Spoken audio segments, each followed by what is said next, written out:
इस वीडियो के अंदर हम लोग डिस्कस करने वाले क्रिप्टो ट्रेडिंग टैक्स के बारे में। जी हाँ, आईटीएफ फाइलिंग के साथ में स्टेप बाय स्टेप बताऊंगा कि इसके अंदर आपका टैक्स कैसे लगता है, क्या 30% टैक्स देना पड़ता है या स्लैब रेट के अकॉर्डिंग देना पड़ता है, प्लस कैसे कहाँ पे चीज़ें आपको आईटीएफ फाइलिंग के अंदर डालनी है और रिपोर्ट्स वगैरह कैसे डाउनलोड करनी है। चाहे आप डेल्टा एक्सचेंज यूज़ कर सकते हो या फिर बाइनेंस वगैरह यूज़ करते हो एफएनओ के लिए, तो पूरा डिटेल के अंदर वीडियो होगा, तो प्लीज़ पूरा वीडियो यहाँ पे जरूर देखिएगा। वीडियो को स्टार्ट करने से पहले बताना चाहूंगा, अगर प्रोफेशनल एक्सपर्ट के थ्रू आईटीएफ फाइल कराना चाहते हैं, लिंक के अंदर description box and you can trust over 1700 plus reviews. तो पहले तो बात कर लेते हैं कि दो टाइप के मेजरली क्रिप्टो को मैंने यहाँ पे डिवाइड किया हुआ है। एक आपके स्पॉट हो गए, एक आपका एफएन हो गया। स्पॉट का मतलब है कि आपने सिंपली जो है बिटकॉइन को, इथेरियम को यहाँ पे बाय किया, मतलब सिंपली आपके पास में यूएसडीटी कॉइन पड़े हुए हैं या आईएनआर से डायरेक्टली अगर आप बाय कर रहे हैं तो वो सारे के सारे स्पॉट के अंदर काउंट होते हैं। तो वहां पे देखिए, आप जितना भी प्रॉफिट कमाएंगे वो अल्टीमेटली वर्चुअल डिजिटल असेट्स माना जाता है और शेड्यूल वीडीए के अंदर उसको फिलअप किया जाता है। जबकि क्रिप्टो के एफएनओ के अंदर ऐसा नहीं है। आप एक्चुअल में कोई भी बिटकॉइन या इथेरियम या कोई भी स्टेबल कॉइन या कोई भी कॉइन्स आप खरीदते नहीं है, आप सिंपली कॉन्ट्रैक्ट्स के अंदर डील करते हैं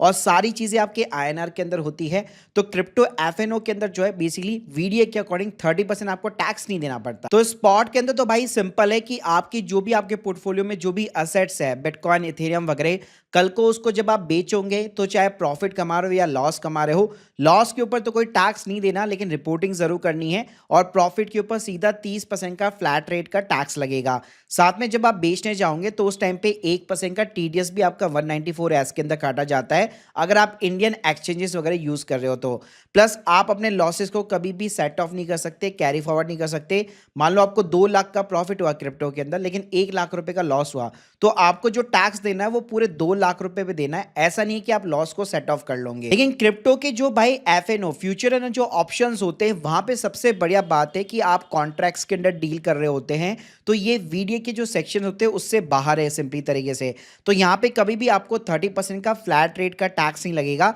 यहाँ पे ना आपका, जैसे आप सैलरी की इनकम कमाते हो, बैंक का इंटरेस्ट हो गया, बिजनेस के अंदर प्रॉफिट अर्न करते हो, उसी तरह से यहाँ पे सिंपली टैक्स लगेगा। तो हमारे इंडिया के अंदर अगर मैं स्लैब रेट की बात करूँ तो 4 लाख तक तो कोई टैक्स नहीं है। 4 से 8 पे भी 5% है जिसपे आपको रिबेट मिल जाती है और 8 से 12 पे भी 10% का टैक्स है जिसपे आपको रिबेट मिल जाती है। यानी अगर 12 लाख रुपए के नीचे इंक्लूडिंग योर आपका एफएनओ का जो क्रिप्टो का प्रॉफिट है वो सब कुछ मिला करके 12 लाख रुपए के नीचे अगर आपकी इनकम है तो आपको इंडिया में कोई भी टैक्स पे नहीं करना। लेकिन अगर उसके बियॉन्ड है फिर आपको 15-20% जिस भी स्लैब रेट के अंदर आते हैं उसके अकॉर्डिंग आपको टैक्स पे करना पड़ेगा। अब सबसे पहले तो बात करते हैं कि यहाँ पे रिपोर्ट्स वगैरह यहाँ पे कैसे डाउनलोड करनी है। तो मैं एक बार पहले आपको डेल्टा एक्सचेंज की रिपोर्ट दिखा देता हूँ। तो स्क्रीन के सामने देख सकते हो कुछ डेल्टा एक्सचेंज की आपको इस तरह से रिपोर्ट देखने को मिलती है कि जितने भी आपने फ्यूचर के अंदर डील किया है और उसका जो भी नेट प्रॉफिट है और जो भी यहाँ पे टर्नओवर है, और नीचे की साइड में आपको बेसिकली ऑप्शंस की चीजें देखने को मिल जाती है। वहीं पे देखिए, अगर मैं बाइनेंस वगैरह की बात करूँ तो वो ना आपको रेडीमेड टैक्स पेंडल की रिपोर्ट नहीं देते, फिर आपको ना यहाँ पे डेटा डाउनलोड सेंटर के अंदर जाकर सिंपली यहाँ पे आपको ट्रेड हिस्ट्री के अंदर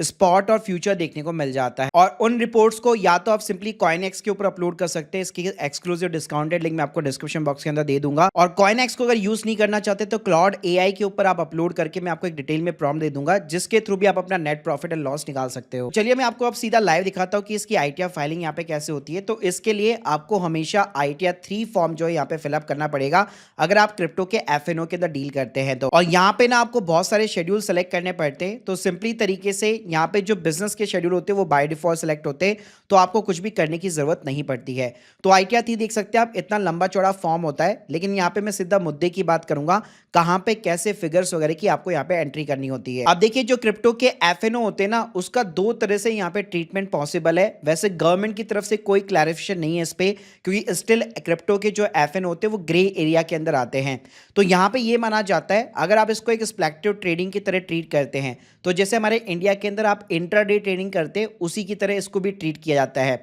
और मान लीजिए अगर आप इसको एक नॉर्मल बिजनेस की तरह ट्रीट करते हैं, यानी नॉन स्पेक्टिव ट्रीट करते हैं, तो हमारे इंडिया के अंदर इंडियन मार्केट में जो इंडियन इक्विटी में एफएनओ किया जाता है उसी तरह से यहाँ पे क्रिप्टो के एफएनओ को भी ट्रीट किया जाता है। तो इसके अंदर सिंपली तरीके से अगर आप यहाँ पे ट्रेडिंग अकाउंट के अंदर जाएंगे आईटीआर 3 के अंदर, तो यहाँ पे इस साल से ही गवर्नमेंट ने यहाँ पे 2 नए ऑप्शन इंट्रोड्यूस कर दिए गए हैं जिसमें आप देख सकते हो एफएनओ का टर्नओवर और कितना आपका प्रॉफिट एंड लॉस है। तो जो भी भाई आपकी डेल्टा एक्सचेंज की या जो भी आपकी सिंपली तरीके से रिपोर्ट है उसके अंदर वैसे तो ऑलरेडी टर्नओवर मेंशन होता है, बाकी मेंशन नहीं होता। तो मैं आपको बता देता हूँ कि ये कैसे कैलकुलेट होता है कि आपके हर एक ट्रांजेक्शन के ऊपर जितना भी आपका ग्रॉस प्रॉफिट प्रॉफिट बना है, जितना भी आपका ग्रॉस लॉस बना है, भले वो माइनस के अंदर है, दोनों को यहाँ पे आप सिंपली ऐड कर लीजिए तो वही मिलके आपका टर्नओवर बन जाता है। और सेम चीज जो है इंडियन इक्विटी के जो एफएनओ होते हैं उसमें भी ये सेम कॉन्सेप्ट यहाँ पे काम करता है। तो इसको अगर आप इंडियन इक्विटी एफएनओ की तरह ट्रीट करते हैं, यानी नॉन स्पेक्टिव बिजनेस की तरह यहाँ पे अगर आप ट्रीट करते हैं इसको बेसिकली, तो आपको इसके अंदर, इस कॉलम के अंदर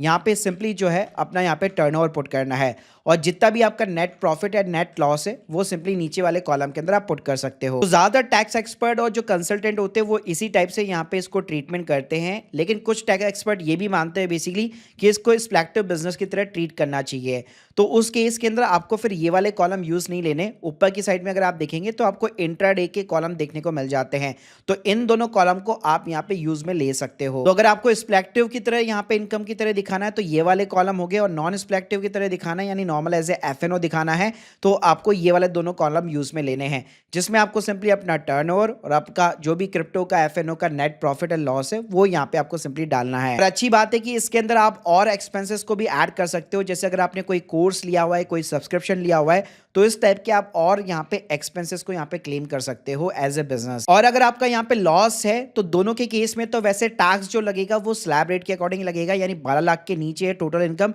तो कोई टैक्स नहीं लगेगा। लेकिन लॉसेस को अगर आप कैरी फॉरवर्ड करना चाहते हो तो स्पेक्टिव बिजनेस के केस में केवल आप 4 साल तक कैरी फॉरवर्ड कर सकते हो, वहीं पे नॉन स्पेक्टिव यानी नॉर्मल बिजनेस के केस में आप 8 साल तक इसको कैरी फॉरवर्ड कर सकते हो। तो जैसे आपका ट्रेडिंग अकाउंट फिलअप हो जाता है, जिसमें आपने टर्नओवर और प्रॉफिट एंड लॉस को यहाँ पे रिपोर्ट कर दिया, उसके बाद में आपको बैलेंस शीट के अंदर जाना है और यहाँ पे आपको सोर्स ऑफ फंड्स और एप्लीकेशन ऑफ फंड्स देखने को मिल जाता है। तो अगर आपकी कुछ कैपिटल वगैरह आपने लगाई हुई है तो वो आप यहाँ पे पुट कर सकते हो, वरना सीधा ही प्रॉफिट एंड लॉस जो आपका नेट आ रहा था P&L सेक्शन के अंदर वही यहाँ पे आप पुट कर सकते हो। और सेम चीज यहाँ पे सोर्स ऑफ फंड के अंदर भी, प्रोप्राइटर्स फंड के अंदर वही चीज आप यहाँ पे डाल सकते हो। तो इस तरह से यहाँ पे अगर आप शेड्यूल बीपी के अंदर चेक करेंगे सिंपली तरीके से, तो देखिए अगर आपने इसको एज ए नॉर्मल यहाँ पे बिजनेस दिखा रखा है तो यहाँ पे आप देख सकते हैं सिंपली तरीके से आपको इस वाले कॉलम के अंदर अपना लॉस देखने को मिल जाएगा, या जो भी आपका प्रॉफिट होगा वो देखने को मिल जाएगा। लेकिन इसको अगर आपने इंट्राडे की तरह यानी स्पेक्टिव बिजनेस की तरह दिखा रखा है तो आपको इस वाले कॉलम के अंदर अपना अमाउंट दिखेगा। और यहाँ पे आपको एक और चीज ध्यान में देनी पड़ेगी, अगर आपने साथ में स्पॉट ट्रेडिंग भी यहाँ पे की है, कई लोग जो है यहाँ पे स्विंग ट्रेडिंग करते हैं, कुछ दिनों तक होल्ड करते बीटीसी को, उसके बाद में बेचते हैं, तो ध्यान रखिएगा उसमें आप जो है ये वाली चीजों के अंदर नहीं आएंगे। वहां पे अगर आपने एक्चुअल में क्रिप्टो खरीदा है तो आपको शेड्यूल वीडीए यहाँ पे सेलेक्ट करना पड़ेगा, और शेड्यूल वीडीए करने जाकर अगर आप यहाँ पे ऐड डिटेल्स करेंगे तो आपको date of acquisition, date of transfer यानी सेलिंग की डेट डालनी है, प्लस हेड किस हेड में आपका टैक्स यहाँ पे होगा। तो यहाँ पे आप देख सकते हैं बिजनेस इनकम का अलग से यहाँ पे कॉलम दिया गया है। तो अगर आपने स्पॉट ट्रेडिंग कर रखी है यहाँ पे तो उस केस में वो वीडीए के अंदर आएगा, लेकिन अगर आपने डेरिवेटिव्स के अंदर डील कर रखा है जहां पे कोई कॉन्ट्रैक्ट्स है, एक्चुअल में आपने कोई भी कॉइन को नहीं खरीदा है, जैसे डेटा एक्सचेंज वगैरह और जो दूसरे प्लेटफॉर्म है वो, वहां पे फिर आप जो है जैसे मैंने आपको ट्रीटमेंट बताया वो आप कर सकते हैं। बाकी सारी चीजें आपकी हमेशा वीडियो के अंदर ही यहाँ पे रिपोर्टेड होगी। तो यहीं पे आपको सेम सेल वैल्यू डालनी पड़ेगी और बाय वैल्यू डालनी पड़ेगी अपने कॉइन्स की, और उसके अकॉर्डिंग यहाँ पे आपका प्रॉफिट बुक होगा। और ध्यान रखिएगा ये कभी लॉस नहीं लेता, यानी लेट सपोज जैसे मैंने 8 लाख रुपए का यहाँ पे मान लीजिए सेल वैल्यू यहाँ पे मैंने सिंपली तरीके से डाला, और लेट सपोज मैंने 9 लाख रुपए की मैंने यहाँ पे बाय वैल्यू डाली, तो मेरा जो लॉस होगा उसका यहाँ पे कोई सेंस नहीं रहेगा, क्योंकि मैंने बताया जैसे वीडियो का जो लॉस होता है उसके ऊपर कोई आपको बेनिफिट नहीं मिलता, ना तो वो सेट ऑफ होता है ना वो कैरी फॉरवर्ड होता है। लेकिन मान लीजिए अगर आपका प्रॉफिट बना तो उस केस के अंदर इस प्रॉफिट के ऊपर सीधा सीधा 30% का टैक्स रेट आपको बियर करना पड़ेगा, वो फिर स्लैब रेट के अकॉर्डिंग यहाँ पे टैक्स नहीं लगेगा। Guys hope you like this video, please subscribe channel. अगर आप लोग की कोई भी डाउट्स है कमेंट बॉक्स के अंदर जरूर बताइए, और जितने भी सपोर्टेड लिंक है मैंने ऑलरेडी डिस्क्रिप्शन बॉक्स में दे रखे हैं। Thank you guys, thank you very much.